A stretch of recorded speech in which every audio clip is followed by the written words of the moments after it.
ఆ వాక్యం మీద కొద్ది నిమిషాలు ధ్యానం చేద్దాం. యెషయా ప్రవక్త 64వ అధ్యాయంలో, యెషయా గ్రంథం 64వ అధ్యాయము మొదటి వచనము, రెండవ వచనం.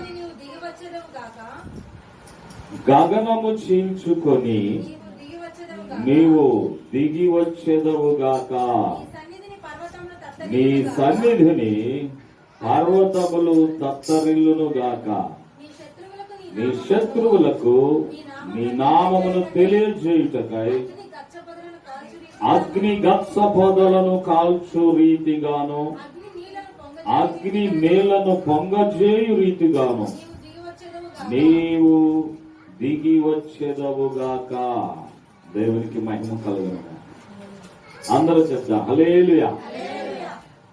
ఈ వాక్య భాగంలో దిగి వచ్చుదువుగాక అని వ్రాయబడింది. అంటే అగ్ని గచ్చ పొదల దగ్గరకు వెళ్తే గచ్చ పొదల్ని అగ్ని కాల్చేస్తుంది. అగ్ని నేల దగ్గరకు వెళ్తే చాలా వరకు ఆరిపోతుంది, కానీ అది పొంగిపోతా ఉంటది నీళ్లు. అగ్ని మండుతూ ఉన్నప్పుడు, లేకపోతే అగ్నికి బాగా వేడిగా పెన ఉన్నప్పుడు 4 చుక్కలు అలా చల్లి చూడండి, ఆ నీళ్ళు అలా చల్లండి, పొంగొస్తూ ఉంటది. ఒకవేళ ఏదైనా కొండలో గాని తపాలలో గాని ఏదైనా గాని మనం, అది పాలు కావచ్చు, వాటర్ కావచ్చు, మరి ఏవైనా ఆ తపాలలో వేడి పెట్టడానికి ఏర్పాటు చేస్తే అగ్ని దాని కింద మంట పెడితే అది పొంగుతూ ఉంటది. దేవునికి మహిమ కలుగును గాక. ఇలా నీవు దిగి రావాలి. అగ్ని గచ్చ పొదలను కాల్చినట్లుగా దిగి రావాలి. ఈ అంశం మీద నేను మీతో మాట్లాడతాను. దిగి రావడం. మనం ఏ పరిస్థితుల్లో ఉన్నా దిగి రావడం అనేది నేను మాట్లాడతాను. దిగి వస్తేనే గచ్చ పొదలు కాలిపోతాయి. మన జీవితంలో గచ్చ పొదలు ఉంటాయి. ఏదేను తోటలో ఒకప్పుడు గచ్చ పొదలు లేవు. ఎప్పుడైతే ఆజ్ఞ అతిక్రమించడం జరిగిందో ఆదాముతో దేవుడు అంటాడు, నీ నిమిత్తము 3వ అధ్యాయం, ఆదికాండము 3వ అధ్యాయం, ఆదామా నీ నిమిత్తము నేనేం చేస్తానో చూడు. 17వ వచనం, ఆయన ఆదాముతో నీవు నీ భార్య మాట విని తినవద్దని నేను నీకు ఆజ్ఞాపించిన వృక్ష ఫలములు తింటివి గనుక నీ నిమిత్తము నేల శపించబడి ఉన్నది, ప్రయాసముతోనే నీవు బ్రతుకు దినములన్నీ దాని పంట తిందువు. ఇప్పుడు 18వ వచనం, అది మొండ్ల తుప్పలు గచ్చ పొదలను నీకు మొలిపిస్తుంది. అంతకుముందు గచ్చ పొదలు మొండ్ల తుప్పలు లేవు. ఎప్పుడైతే ఆదాము తన భార్య మాట విని దేవుని మాటను త్రోసివేశాడు, భార్య మాట వినొద్దని అంటం లేదు, దేవుని మాట త్రోసివేసే పరిస్థితి ఏర్పడితే అప్పుడు భార్య మాట వినొద్దు. దేవుని మాట త్రోసివేసే స్థితి ఏర్పడినప్పుడు ఇంకెవరి మాట వినొద్దు, దేవుని మాటే మనం వినాలి. ఎప్పుడైతే ఈ పరిస్థితి ఎదురైందో భూమి గచ్చ పొదలు మొలిపించడం ప్రారంభించింది. ఇప్పుడు గచ్చ పొదలు దేనికి సాదృశ్యమయ్యా అంటే, నా దృష్టిలో నేల శపించబడింది కనుక దాని ఫలమే గచ్చ పొదలు. శాపము ద్వారా వచ్చిన ఫలితమే గచ్చ పొదలు, మొండ్ల తుప్పలు. అంటే మానవ జీవితం శపితం కావడం వల్ల, మానవుని జీవితం శపించబడ్డం వల్ల మన పరిస్థితులు మొండ్ల తుప్పలుగా, గచ్చ పొదలుగా మన జీవితాలు ఉండిపోయాయి. మన జీవితాల్లో ఫలాలు లేవు, శ్రేష్టమైన పచ్చదనం లేదు. దావీదు అంటాడు, నా దేవుని మందిరంలో నేను పచ్చని ఒలీవ మొక్కలాగా లేదా ఒలీవ చెట్టులా ఉండాలి అంటాడు. ఓకే, అంటే మనలో పచ్చదనం లేదు, మనలో ఫలాలు లేవు. ఇంకా ద్రాక్ష తోటలో అంజూరపు చెట్టు ఒకటి నాటాను, దాన్ని చూడడానికి వెళ్తే అది పూత లేదు, పిందె కూడా దానికి లేదు, ఆకులతోనే ఉంది అన్నాడు. అంటే టోటల్ గా కొంతమంది పచ్చగా ఉన్నట్టున్న పూత పిందెలు కాయలేమి ఉండరు. అంటే దాన్ని ఒకే మాటలో చెప్పాలంటే అది పచ్చగా ఉంది గాని ఫలాలు లేదు అంటే అది శపించబడుతుంది. శాపం వల్ల దానికి ఫలాలు లేకుండా పోయాయి. పచ్చదనం అనే ఆశీర్వాదం ఉన్నా ఫలాలు లేవనే శాపం ఆ చెట్టుకు అంటుకట్టబడింది. అందుచేతనే మానవ జీవితంలో కొంతమంది ముండ్ల తుప్పలు, గచ్చ పొదలు లాంటి శాపాలు అనుభవిస్తూ ఉంటారు. ఇప్పుడు దేవుని వాక్యం ఏమని చెప్పబడిందంటే, నీవు దిగి వస్తే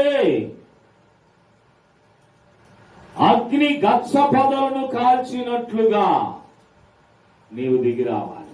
అగ్ని గచ్చ పొదలను కాల్చివేస్తుంది, ఆ ముండ్ల తుప్పలు కాల్చబడతాయి.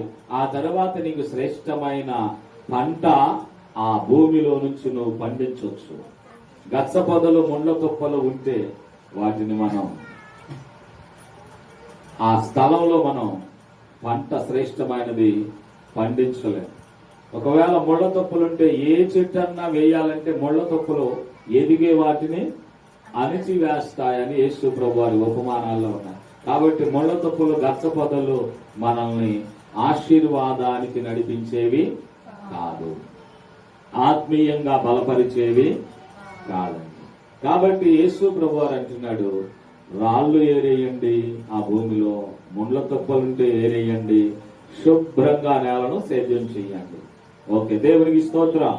ఇప్పుడు దేవుని వాక్యములో మీరు దిగిరండి, అగ్ని గచ్చ పొదలను కాల్చినట్లుగా నేను మీ జీవితాల్లో ఉన్న శాపాలన్నిటినీ కాల్చి బూడిద చేస్తాను, మీరు దిగొస్తే.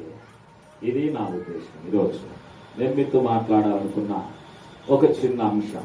మనం దిగొస్తే తప్పకుండా మన జీవితంలో ఉన్న శాపాలని దేవుడు కాల్చి పడవేస్తాడు. దిగిరాపోతే, నేను దిగను అంటే జీవితంలో ఉన్న శాపాలు కాల్చబడే అవకాశం లేదు. అందుకు ఉదాహరణ బైబిల్లో 1-2 విషయాలు మీతో పంచుకుంటాను. లూకా సువార్త 19వ అధ్యాయంలో, లూకా సువార్త 19వ అధ్యాయం, అక్కడ ఒక అద్భుతమైనటువంటి వ్యక్తి ఓ అద్భుతమైన పాఠాన్ని నేర్పిస్తున్నట్లుగా మన మధ్యలో కనబడుతున్నాడు.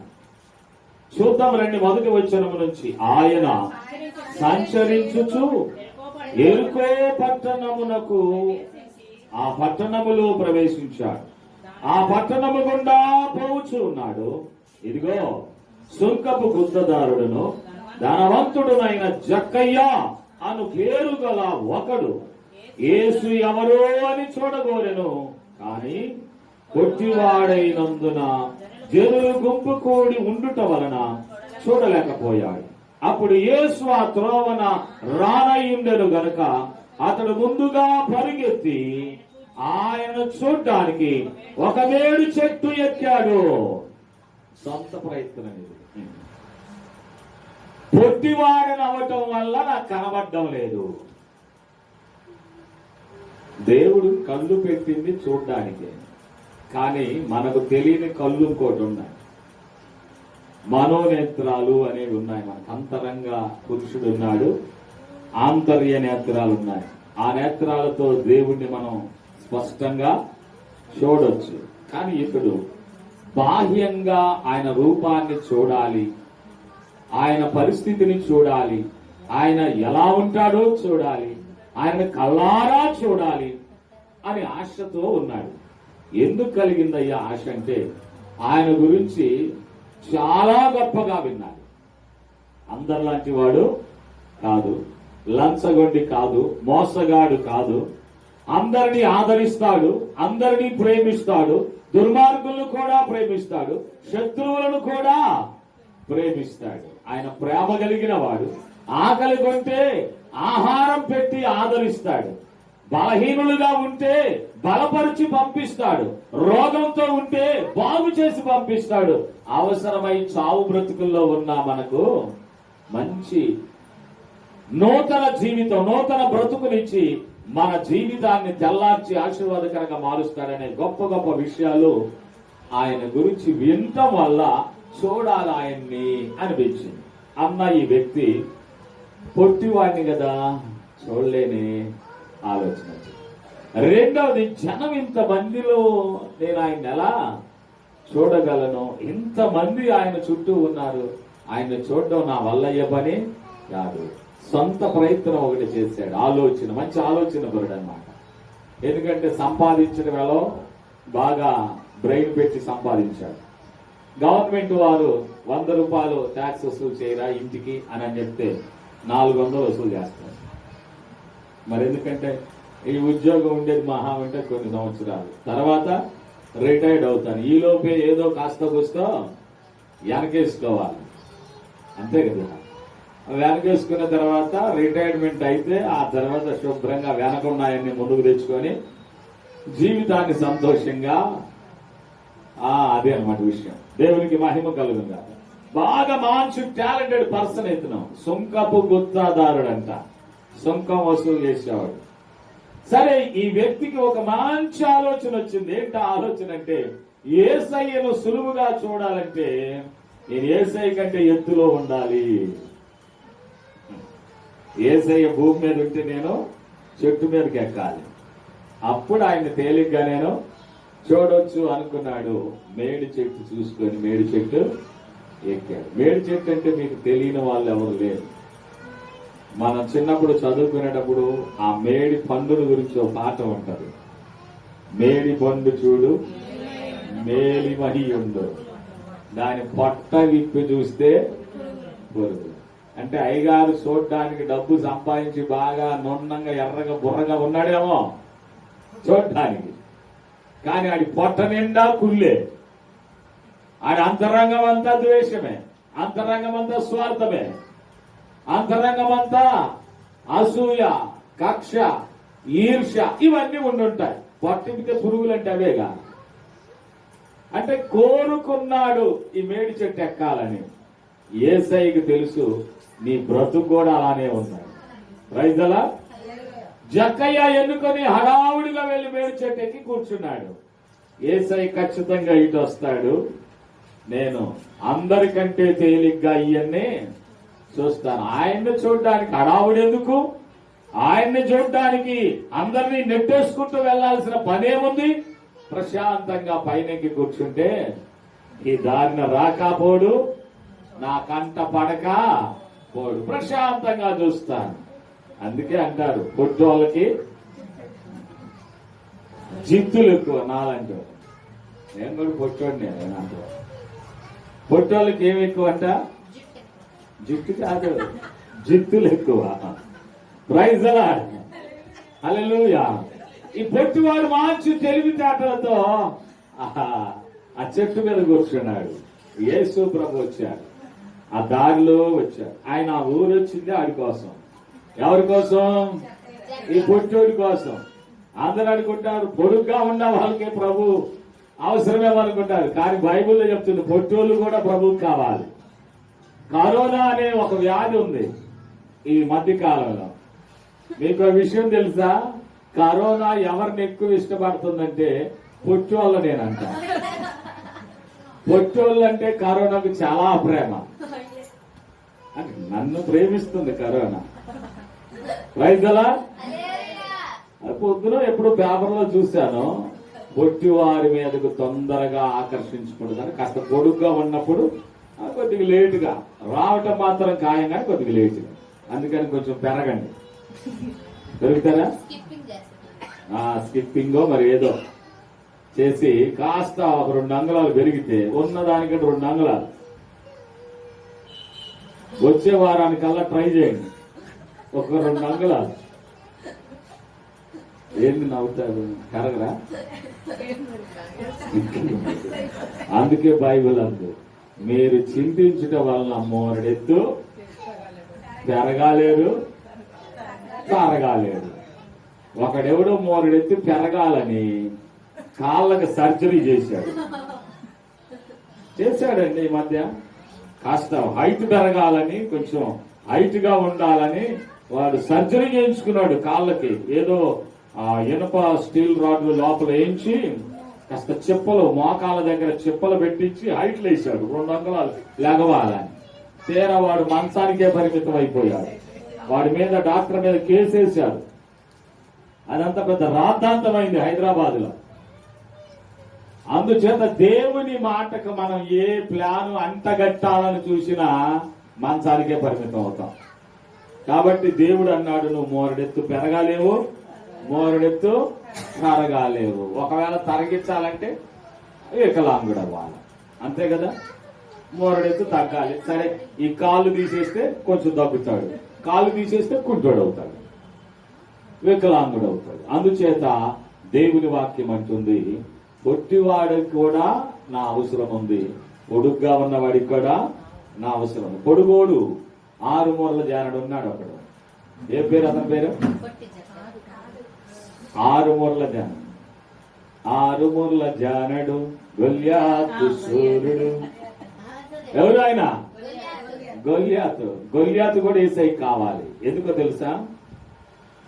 నువ్వు ఎంత ఎత్తుగా ఉన్నా, ఎంత బలంగా ఉన్నా, ఎంత కండున్నా, నేను లేకపోతే చిన్న బుడత చేతనైనా నిన్ను నేల కరిపిస్తాను అని రుజువు కోసం, తెలుసుకోవడం కోసం, ప్రపంచం గ్రహించడం కోసం పొడుగోడిని కూడా దేవుడు ఆడుకున్నాడు. రైతలా హల్లెలూయా. ఇశ్రాయేల్ ప్రజలందరిలో అందరికంటే హైట్ ఉన్నవాడు మొదటి రాజు అయ్యాడు. ఇశ్రాయేల్ ప్రజలందరికంటే హైట్ గా ఉన్నవాడిని చూశారు. వీడైతే మనకు పనికొస్తాడు రాజుగా అన్న. ఎవరు ఆయన? సౌలు.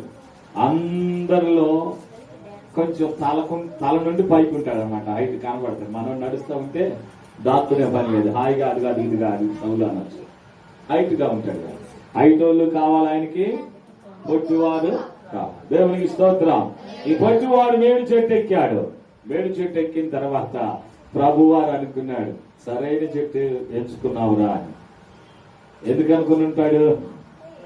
నువ్వేంటో, నీ ఎంపికేంటో. అందుకే ఒక్కొక్క ఊరి కళ ఆ గోడలు చెప్తాయి. ఊరి కళ గోడలు చెప్తాయి, ఇల్లాలి కళ ఇల్లు చెప్పొద్దు. మరి రైట్ అలా అలా ఎంతమంది చీకటితో లేసి ఇల్లు ఉడుస్తారు? ఒకటి లేకపోట్లా చేతున్నారు, తలసరి చేసుకుంటున్నారు కానీ చేతులు. చీకటితో ఇంట్లో నుండి ఏ ఇల్లాలు లేగవదో సామెతల గ్రంథం 31వ అధ్యాయం చదువుకోండి. ఇంటికి వెళ్ళి సామెతల గ్రంథం 31వ అధ్యాయం చదువుకోండి. ఇప్పుడు చదవద్దు, నా సబ్జెక్టే కాదు అది. దేవునికి స్తోత్రం. చీకటితో లెగవాలి, ఖచ్చితంగా దేవుని ఆశీర్వాదాలు పొందాలి. రైట్. మరి ఇప్పుడు మేడి చెట్టు ఎక్కడం వల్ల యేసు ప్రభువారు తిన్నగా చెట్టు కాడికి వచ్చి ఆయన తలెత్తి పైకి చూశాడు. ఈయన తలెత్తి చూడవలసిన పరిస్థితి. అసలు ఆ వ్యక్తి స్థితి ఏంటో తెలుసా? భూమి మీద నడుస్తుంటే అందరికి వెళ్ళి ఆడే తలెత్తి చూడాలి, అందరిని. కానీ యేసు ప్రభు తలెత్తి చూసేటట్లుగా వాడు ఎన్నుకున్నాడు, ఒక ప్లాన్ వేశాడు. యేసు ప్రభు నన్ను ఎట్టు చూడాలని చూసి అంత విరోధమేనమాట. మనం వాడు ఎట్టేమంటే తెట్టేమంటాడు. నీకు ఒక చిన్న ఉపమానం చెప్తా. హల్లెలూయా. మనమంతా రివర్స్ గేర్ ఎక్కువ చేస్తాం. ఓ పాస్టర్ గారు ఓ బొట్టు కింద ఏదో దాచిపెట్టాడంట. అమ్మాయి, నేను ప్రార్థనకి వెళ్తున్నాను, తిరిగి వచ్చే వరకు ఆ బొట్టును మాత్రం నువ్వు తెరవద్దు అన్నాడు. సరే, బొట్టో తట్టో ఏం చేస్తారు? ఎక్కువగా తెరవద్దు అన్నాడు కదా అని చెప్పేసి దాని జోలికి పోతారు. ఇక నిజంగా పోతారా? మీరైతే పోతారా? సగం తల ఊపుతున్నారు. ఏదైతే వద్దన్నాడు అది ఖచ్చితంగా చూడాల్సిందేనా? అసలు ఎందుకు వద్దన్నా? అసలు ఏముంది అందరూ? నేను భార్యను కాదా? నాకు తెలియని రహస్యాలు ఉంటాయా? అసలు ఏం చేస్తున్నాడు మా ఆయన? అరే నాయన, ఎన్ని రూల్స్లు వస్తాయి వాళ్ళకి, ఎన్ని ప్రశ్నలు వస్తాయి. అయితే అయింది కానీ అని చెప్పేసి ఆ బొట్ట తెలిసిందట, అది తుర్రం లేచి వెళ్తుంది. అట్లాగా వద్దన్న పనే చేస్తారు. ఇప్పుడు జక్కయ్య పరిస్థితి అలాగుంది. అందరూ నాకెళ్ళి తలెత్తుకొని, నేను అందరికెళ్ళి తలెత్తుకొని చూడాలి, కానీ ఇప్పుడు యేసు ప్రభు వారు నాకెళ్ళి తలెత్తి చూడాలి అని చెట్టు మీద కూర్చున్నాడు. అందుకే ప్రభు వారు వచ్చాడు. వచ్చి చెట్టు దగ్గరికి వచ్చి ఏమంటున్నాడు చూడండి, 5వ వచనం, 19వ అధ్యాయం 5వ వచనం. యేసు ఆ చోటికి వచ్చినప్పుడు కన్నులెత్తి చూసి, జక్కయ్య త్వరగా దిగుము, నేడు నేను నీ ఇంట ఉండవలసి ఉన్నది. ఏమండి జక్కయ్య గారు, బానే ఎక్కి కూర్చున్నావు. నేను నీ ఇంట ఉండవలసి ఉన్న రోజు నువ్వెక్కడున్నావో తెలుసా? నేనే కళ్ళు పైకెత్తి చూసి అంత ఉన్నత స్థితిలో ఉన్నావు. నువ్వు ఆ స్థితిని మరిచిపోయి ఆ స్థితిలో నుంచి దిగొస్తే నేను నీ ఇంట్లోకి వచ్చేస్తాను. Praise the lord. నువ్వు అక్కడే ఉంటే నేను నీ ఇంటికి రాలేదు. నువ్వు దిగితే నేను నీ ఇంట్లోకి వస్తాను అని. మరి దిగుతావా? 3వ స్టేర్ మీదనే ఉంటావా? 2nd ఫ్లోర్ లో దిగితే ఒక చుక్క టీ తాగుతా, దిక్కపోతే ప్రైజ్ ది లార్డ్. నువ్వు దిగి రావాలి. నేను నీ ఇంటికి రావాలంటే నువ్వేం చేయాలి? దిగి రావాలి. జక్కయ్యతో అంటే జక్కయ్య త్వరగా దిగిచ్చి చక్కగా సంతోషంగా దిగిరామంటే ఎంతమంది కోపమో, తగ్గించుకోమంటే ఎంతమందికి కడుపు కాలుద్దో. నన్నే అంటాడు ఏం పాస్టర్ గారు, నేనే దొరికాను ఈయనకి, ఇంకెవరు కనపట్లేదు అయితే అంటూ తెచ్చి మాట్లాడితే తగ్గించుకుంటాడు. దాసు చెప్పడా? పోనీ ఆ లక్ష్మితో అందా నేనే దొరికాను. స్తోత్రం, హల్లెలూయా. దిగిరా అని యేసయ్య ఎప్పుడైతే అన్నాడో వెంటనే అతడు త్వరగా దిగి సంతోషముతో యేసయ్యను తన ఇంటిలోకి చేర్చుకున్నాడు. చేర్చుకోగానే దిగితే ఏం జరుగుతుందో మీకు చెప్పాను. ఎవరైతే దిగి వస్తారో అక్కడ గచ్చ పొదలు కాల్చబడతాయి. అగ్ని, దేవుడు మన దేవుడు దహించు అగ్ని. ఆయన వచ్చాడంటే ఆ ఇంటిలో ఉన్న గచ్చ పొదలు అంటే శాపం, ఆ ఇంటిలో ఉన్న శాపం కాల్చబడిపోవాలి. ఆత్మీయ ఫలాలు కనబడాలి. దేవునికి మహిమ కలుగును గాక. ఎప్పుడైతే జక్కయ్య దిగి వచ్చాడో యేసయ్య ఆ ఇంట్లో అడుగు పెట్టాడు. అగ్ని, యేసయ్య ఏమై ఉన్నాడు? అగ్ని. ఆ ఇంట్లో అడుగు పెట్టాడు. ఇప్పుడు ఏం జరిగిందో చూడండి. 8వ వచనం. జక్కయ్య నిలవబడ్డాడు. ఇక ఇదిగో అయ్యా, ఇదిగో బీరువా చూపించాడు, ఫ్రిడ్జ్ చూపించాడు, ఇదిగో ఏసీ చూపించాడు, ఇదిగో. ఇదంతా కష్టపడి సంపాదించింది. జనం నోర్లు కొట్టి లంచాలు తీసుకొని నెత్తి మీద చేతులు పెట్టి వాళ్ళను తొక్కుకుంటూ కూర్చుకున్న ఆస్తి. ఇదంతా అన్యాయమే, ఇదంతా అక్రమమే, ఇదంతా శాపమే. నా ఇంట్లో ఉన్న శాపం ఇది. అప్పుడు అంటాడు, ఇదిగో ప్రభువా, నా ఆస్తిలో సగం పేదలకు ఇస్తున్నా. నేనెవని యొద్దనైనా అన్యాయముగా దేనినైనా తీసుకున్న ఎడల అతనికి 4 గంటలు మరలా చెల్లిస్తాను. చప్పట్లు కొడదాం ఇప్పుడు. రైతులా అర్థమవుతుందా? యేసయ్య వస్తే అన్యాయమైంది నీ ఇంట్లో ఇక ఉండదు. నీ ఇంట్లో న్యాయాధిపతి ఉంటాడు. అక్రమం అనేది నీ ఇంట్లో ఇక ఉండదు. డైరెక్ట్ గా యేసయ్యే నీ ఇంటికి వస్తే నీ ఇంట్లో ఉన్నదంతా నీవే స్వయంగా నీ ఇష్టపూర్వకంగానే దాన్ని నిర్దాక్షిణ్యంగా బయటకు పంపిస్తావు. ఇంకా బయటకు పంపటం లేదు, ఇంట్లోనే ఉంచుతున్నామంటే అర్థం ఏంటంటే ఇంకా యేసయ్య ఇంట్లోకి దీనికి ఇంకేమైనా కలుపుదామా? యేసయ్య వస్తే అది బయటకు వెళ్ళదు.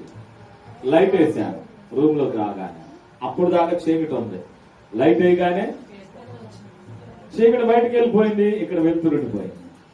Praise the lord. యేసయ్య ఇంట్లోకి వస్తే పాపం బయటికి, శాపం బయటికి, అక్రమం బయటకు, అన్యాయం బయటకు వెళ్ళాలా వద్దా? యేసయ్య నిజంగా ఆయన లోపలికి వస్తే ఇది ఖచ్చితంగా ఉండదు లోపల.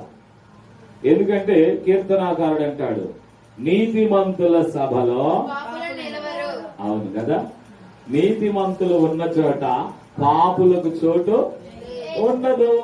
అలాగే యేసయ్య నిజంగా నీ ఇంట్లోకి వస్తే, నిజంగా యేసయ్య నువ్వు ఇంట్లో చేర్చుకుంటే అన్యాయపు సొమ్ము ఉంటదా ఇంట్లో? అక్రమమైనది ఉంటదా ఇంట్లో?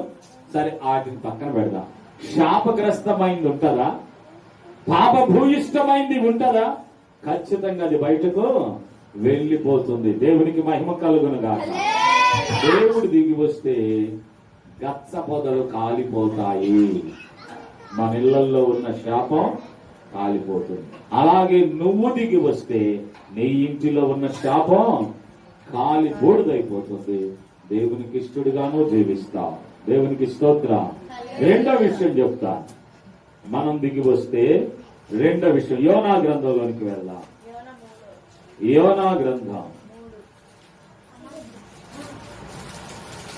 ఒకసారి 3వ అధ్యాయంలోనికి వెళ్దాం. 6వ వచనంలో ఆ సంగతి నినివే రాజుకు వినబడినప్పుడు అతడును తన సింహాసనము మీద నుండి, అమ్మయ్య, ఏం చేశాడు ఆయన? రాజు కూడా సింహాసనం నుండి దిగొచ్చాడండి. దిగి వచ్చి తన రాజవస్త్రాలను తీసివేసి గోనె పట్ట కట్టుకున్నాడు, బూడిదలో కూర్చున్నాడు. మరియు రాజైన తానును ఆయన మంత్రులకు కూడా ఆజ్ఞ ఇచ్చాడు, ఒకవేళ దేవుడు మనసు త్రిప్పుకొని పశ్చాత్తాప్తుడై మనము లయము కాకుండా తన కోపాగ్ని చల్లార్చుకుంటాడు గనుక మనుషులేమి ఏమీ పుచ్చుకోకూడదు. పశువులు గాని, ఎద్దులు గాని, గొర్రెలు గాని మేత మేయకూడదు, నీళ్లు త్రాగకూడదు. అందరు దిగొచ్చారండి, వాళ్ళ స్థితి నుండి దిగొచ్చారు. రాజు రాజవస్త్రాలు వేసుకుని సింహాసనం మీద కూర్చునేవాడు. శాపం ఉంది మన దేశంలో. నినివే పట్టణంలో శాపం ఉంది. దేవుని శాపానికి పట్టణం లయము కాబోతుంది, నాశనం కాబోతుంది. ఈ వార్త రాజు చెవిన పడగానే రాజు ఆ స్థాయిలో నుంచి దిగి రాజవస్త్రాలు తీసివేశాడు. మనం ఇది కూడా చేయలేకపోతున్నాం. మనం దేవుని దగ్గరకు రావాలనుకున్నప్పుడు మన స్థితి నుంచి మనం దిగాలి. మనకు ఉండొచ్చు ₹1,00,00,000 అనుకున్నాం. దేవుని దగ్గరకు వచ్చినప్పుడు మనం కేవలము మనుషులము, నరులము, ఆయన దేవుడు.